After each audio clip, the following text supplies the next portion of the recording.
அதிகாரம் 6.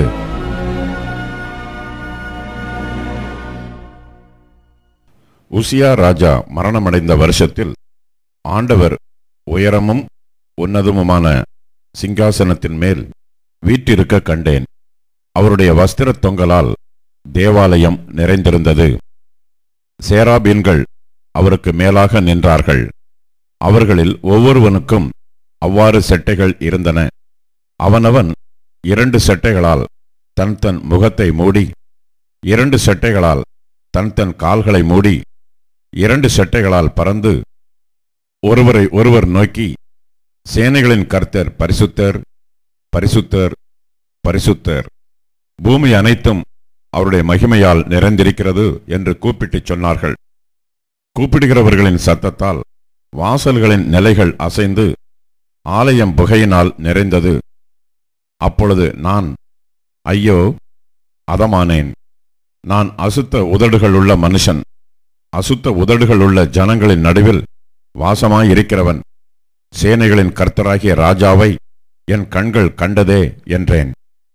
அப்பொழுது சேராபீன்களின் ஒருவன் பலிபீடத்திலிருந்து தன் கையிலே பிடித்த குறட்டால் ஒரு நெருப்பு தழலை எடுத்து என்னிடத்தில் பறந்து வந்து அதனால் என் வாயை தொட்டு, இதோ, இது உன் உதடுகளை தொட்டதினால் உன் அக்கிரமம் நீங்கி உன் பாவம் நிவிர்த்தியானது என்றான்.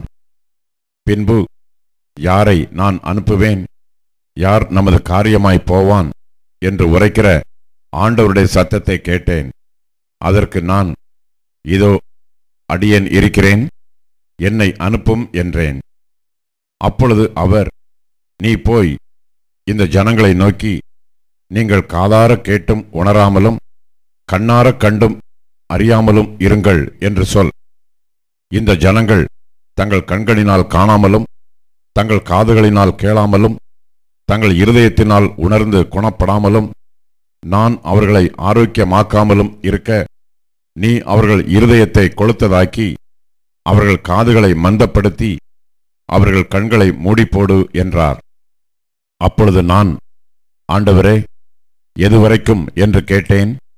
அதற்கு அவர், பட்டணங்கள் குடியில்லாமலும் வீடுகள் மனுஷ சஞ்சாரம் இல்லாமலும் பாழாகி பூமி அவாந்தர வெளியாகி கர்த்தர் மனுஷரை தூரமாக விலக்குவதினால் தேசத்தின் நடுமையம் முற்றிலும் வெறுமையாக்கப்படும் வரைக்குமே. ஆகிலும் அதில் இன்னும் 10 ஒரு பங்கிருக்கும். அதுவும் திரும்ப நிர்மூலமாக்கப்படும். கர்வாலி மரமும் அரச மரமும் இலையற்று போன பின்பு அவைகளின் அடிமரம் இருப்பது போல அதன் அடிமரமும் பரிசுத்த வித்தாயிருக்கும் என்றார்.